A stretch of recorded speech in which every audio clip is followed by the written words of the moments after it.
Hi, and welcome to Coffee with Claire. Did you know that there's a difference between hearing and listening? In improv, we're always listening, watching, and concentrating because that is the trifecta of actually paying attention. We listen with our eyes. We hear with our ears. And you know, the best way to actually listen to somebody is to repeat back each word that they've said in your head. You can't be focused on anything else but what they're delivering if you just use that methodology. So my challenge for you this week is to understand the difference between listening and hearing somebody and report back to us on Coffee with Claire's Facebook page. So as you know, every week we invite entrepreneurs, people who give back to the community, and people who like to have fun here with Coffee at Claire. So today I'd like to introduce David Rose. Welcome, David. Thank you, Claire. It is a massive pleasure to be here with you so from the bottom of my heart. Thank you for having me. You're welcome. So David is the owner of C-Level Global. And this is where he utilizes his proprietary Renaissance methodology, which helps save and grow businesses. You coined the phrase CPR saves lives, but CRP, consistent, repeatable processes, saves and grows businesses. Brilliant. Thank you. Yes, you nailed awesome. that. That's right. Well, thank you. And I had to coin that phrase about CRP because Renaissance is such a long acronym. I saw some CEOs falling asleep while explaining to them how we were going to make them millions of dollars. Because getting down into the root of surgery, sometimes you just want to know, am I going to live? Right. So we developed a way to explain what we do. Yes. Well, that's awesome.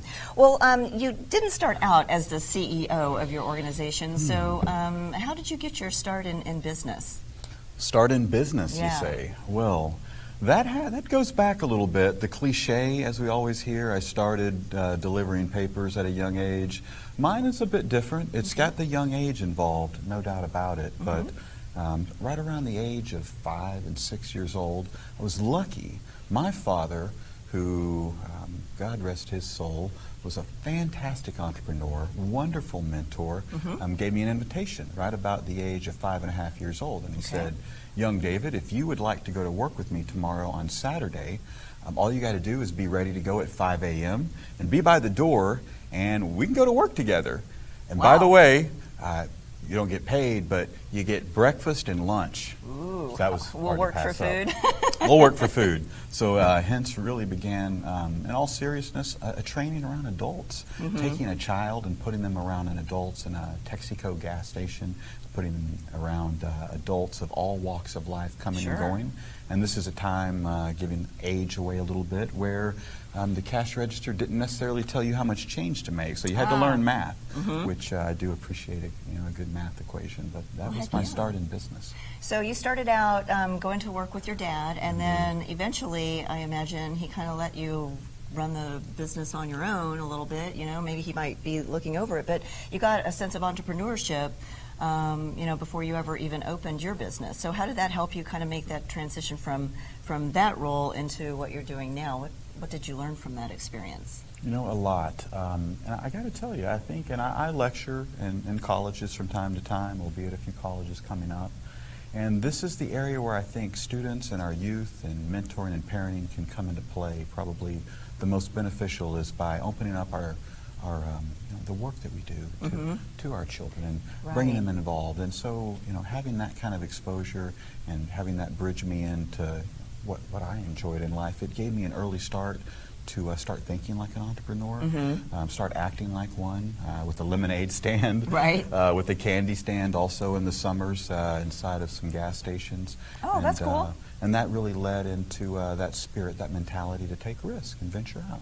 And that's the big thing about entrepreneurship, is that it really is a big risk. It's very comfortable to stay in a corporate world, because you've got somebody paying you every day, where, you've got health benefits, you've got that kind of comfort. But when you own your own business, it's all on you. And if you've got to lay off somebody, you get to do that. If you want to hire somebody, you get to do that too. And so it's a lot different than being in a corporate environment. Have you ever been in a corporate environment? I have, yeah. I was fortunate enough to work with a publicly traded company before starting my own venture. I'd worked with some privately held firms, and I always wondered what would it be like to work with a big company, maybe in a skyscraper in downtown Dallas. And lo and behold, that dream became true. Loved it, loved the experience, but also missed out on the ability to take risks and turn the operation on a dime. Big organizations don't really turn quickly. Right. You hear that in business school, but when you're in the real world, you feel it. Good ideas get stepped on. Yes. And it feels like forever for anybody to make a decision. It's like, God, how many meetings do we have to make this one decision? About 119 usually. About there, At least. give or take. Yeah, this is true. Let's talk a little bit about C-level global. Yes. And what kind of companies do you work with? Well, thank you for asking that. That was the question that I've been answering for years. Directly, we work with every industry imaginable. But when I founded the firm, some of my key advisors, good friends, and family said, David, the worst thing you can do is try to be all things to all industries. And it makes a lot of sense. But I realized early on in the first 2 years of business that we weren't trying to be all things to all people. Good. What we were being was the group that helps you build a sales engine. And when you turn to an accountant, no matter if you sell ice cubes to Eskimos, you know, if that's okay to say, or if you're building your own computer chips, or rather you're cleaning carpets, or what your business is, and these are all great businesses, doesn't matter, you would use an accountant to help keep your books straight and keep you out of the IRS's crosshairs. If you need some technology help, you'd go out and get technology help. The same applies for what we do. We're the specialist of revenue growth, and it does transcend industry boundaries. We literally have worked for aircraft manufacturers. We've worked for folks that go out and clean people's carpets at home to help them grow business. We've worked for billion-dollar publicly traded firms, and we've worked for startup companies with mom-and-pop money invested, of industries of all shapes and forms here throughout the U.S., and we're also privileged to work in Europe as well. Oh, wow. Well, that's nice. Yes. So how many offices do you have?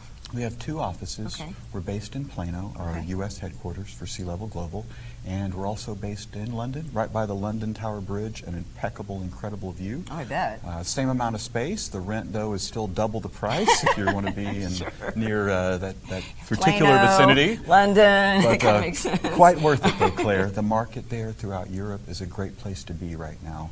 Lots to be said about that.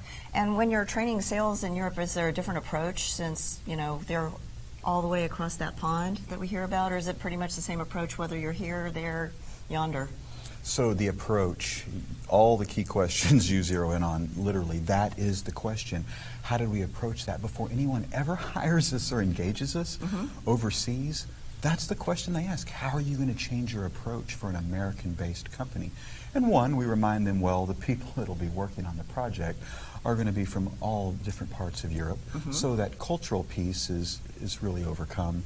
But the approach is the same. Oh, okay. And, you know, I found that the hard-working American ethic of outwork them, be there early, stay late, is really done wonders throughout Europe in the sales training we brought. Oh, that's awesome. We're helping a company called Harlan Simon bring in tens of millions more dollars in revenue as we speak. Wow. Well, I can't believe anybody would fall asleep if you were telling them that you were going to bring them tens of millions of dollars in. My Maybe gosh. I should lead with that. There you go. Yeah. It's like, hey, here's a hook for you. So, all right. So you've got your Renaissance methodology. Can you briefly explain what that is? Sure. And I'll give you the quick overview. Okay. We have Renaissance certified consultants. These are people that learn this methodology on how to go about increasing behavior change for selling more. So this is going to experts of selling and helping them sell more. Not an easy task. Renaissance methodology first builds a sales engine and then helps a company change their people and processes. R is for re-engineer. We'd never go in and say, thank goodness we're here to save the day. Dun, dun, dun, dun, Yes.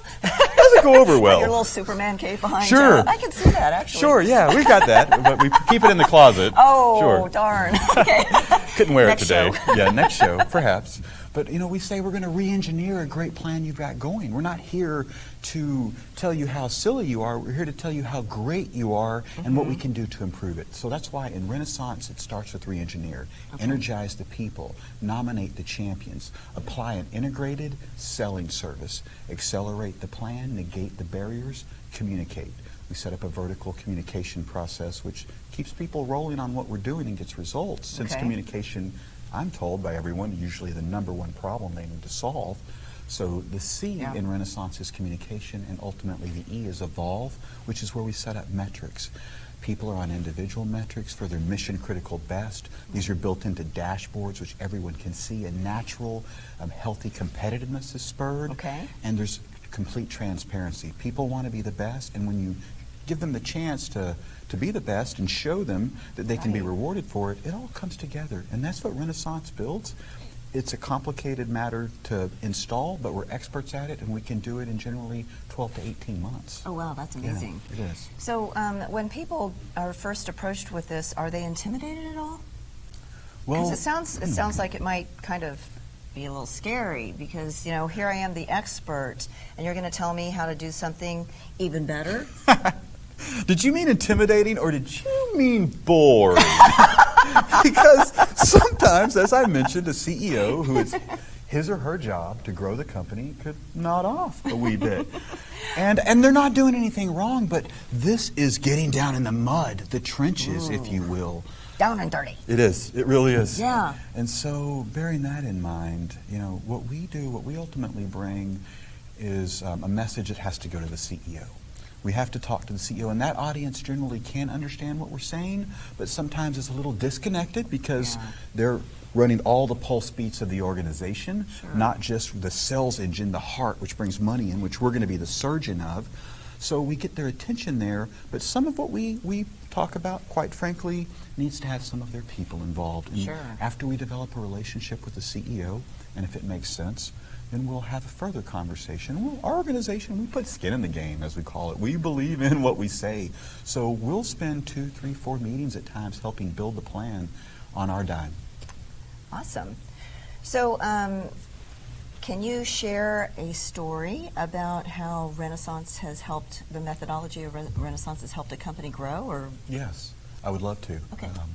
A great example would be a company that everyone knows, MasterCard, in fact, based out of Purchase, I know New them York. very well. They know me too. They know my address. They know my phone number. Do they send you letters by chance? Every month. They're very good correspondence people. Yes. I noticed that about them. Yeah, on the spot. So anyways, go ahead. Well, they're a great client, nonetheless. Okay. So MasterCard, most people think of them as a credit card company. Right. But that is actually not true. Oh. They're really a company made about processing. Banks and institutions come to them to process. That's really what MasterCard is massive processing. Same thing as to their competition, which we won't mention that name at the moment, of course, while we talk about my glorious client. Okay. But along to answer your question, we had an opportunity to go to them, and they wanted to grow a specific division, which was going after a very finite niche of insurance companies, which could turn on billions of dollars of revenue to them. Wow. You know, if you think about it, there's billion-dollar insurance companies out there, and they have to pay out hundreds of millions of dollars, sometimes billions of dollars a year in claims. How does that get processed? Well, MasterCard has a way to solve that, and they're very good at it. But when they spoke with us, they needed to find more people that could trust them to empower that. Now that individual, Claire, to find the individual inside of an organization that can turn the key to then say, now you, MasterCard, process billions of dollars. It's not just somebody you look up on LinkedIn or find on Facebook. Our organization had to develop a system to find many of these organizations around the world. And as a result, we've turned on over $1 billion for them in transactions. Wow. That's a story I love because Billion it has with a a billion B. in it. Yes. But just real quickly, it doesn't matter if it's $1 billion. We've turned on $3 and $4 million just last year for a small startup firm, and to them that was the equivalent of $1 billion because they started with nothing. Right. Yes. Absolutely. I mean, that's what's so exciting about what you do is that you're really helping people get to the next level. We are. You know, and that's what entrepreneurs want. They want people that support them and tell them that they've got a great idea rather than, you know, poo-pooing them and say, you know, that's never going to work, you know. So I appreciate what you guys do. I think that it's definitely necessary. Now, on the flip side, just to interject quickly, there's a lot of that poo-poo an entrepreneur's idea. But what you also find is a lot of everybody says, me, I can help. So you get everybody that says it won't work, or everybody that says, they know how to run it maybe better than you do. But who's really putting their life and money in the game? An entrepreneur is. Right. Those are the people we help. And I'll always appreciate working with billion-dollar companies, but I'll never stop working with startup companies because our methodology was founded to help all business leaders. Well, that's awesome. I really appreciate that you work with the smaller guys because, sometimes they get left out, and we don't want that to happen. No, we don't. So you've got a book, and so why don't you Yes. tell everybody about your book? Thank you. Sure. Thank you. So this is the bad news is this is the 4th book I've written.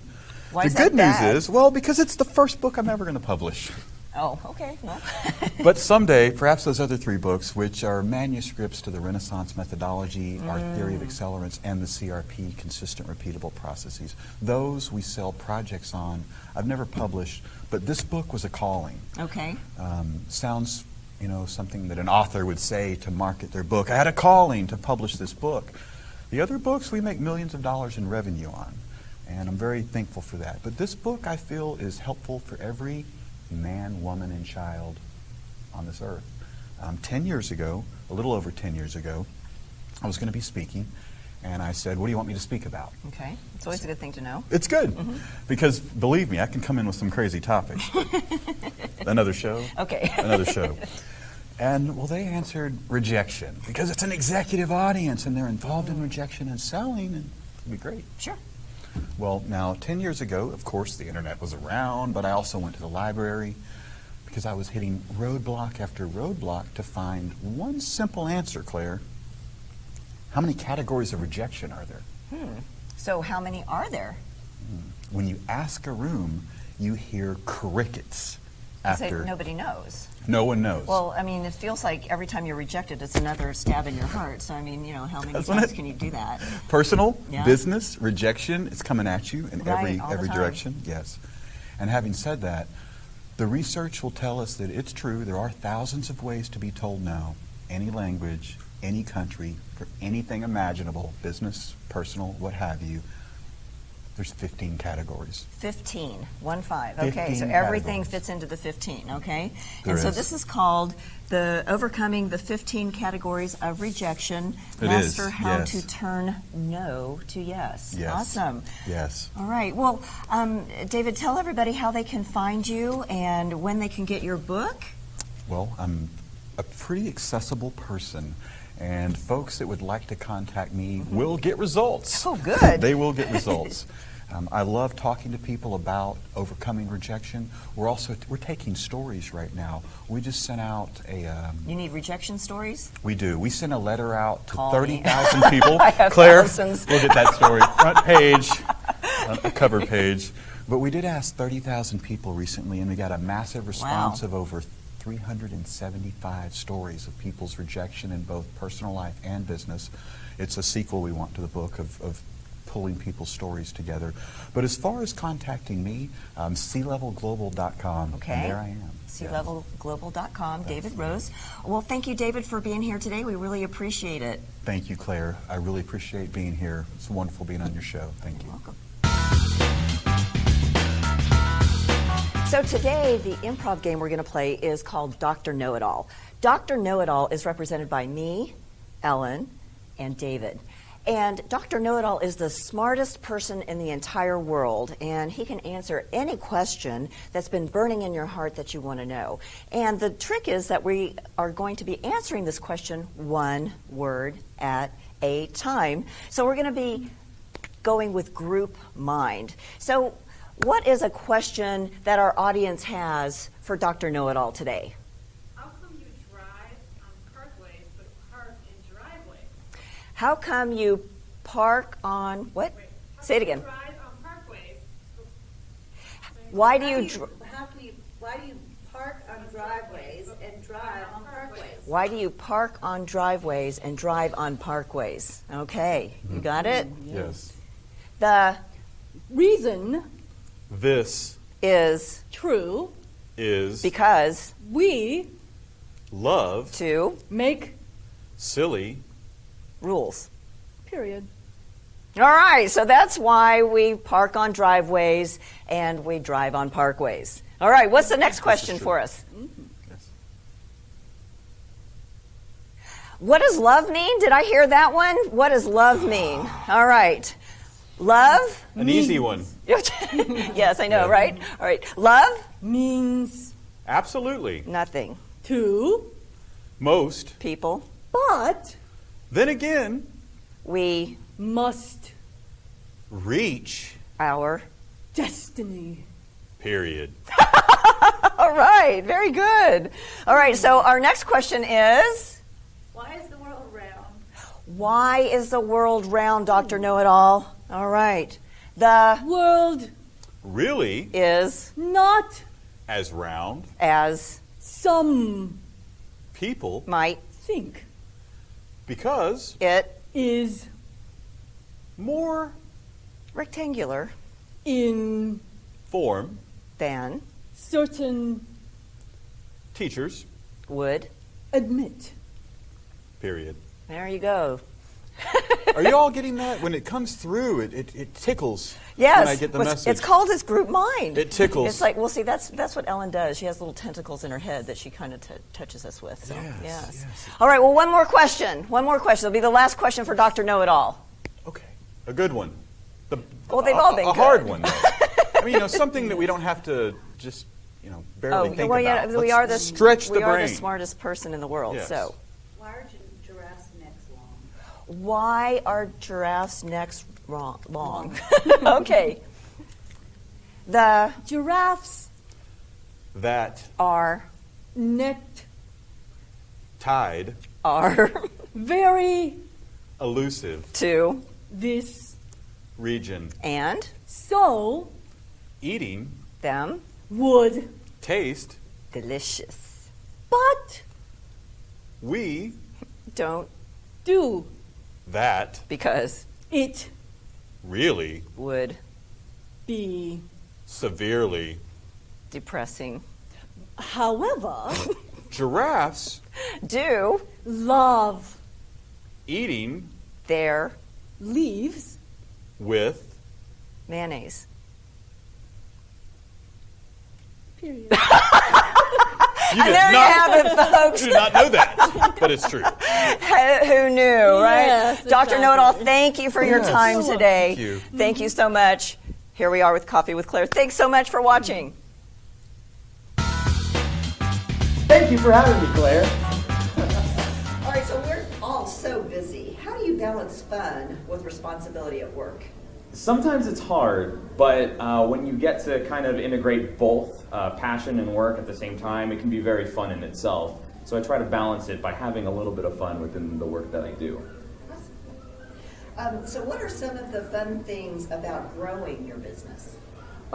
Definitely seeing the properties and the titles that I work with growing themselves. It's definitely something that you follow along with the brands, and you see the fan bases grow, and you see the popularity grow in itself. And so all of that's really exciting to see your fans and consumers excited about the product themselves.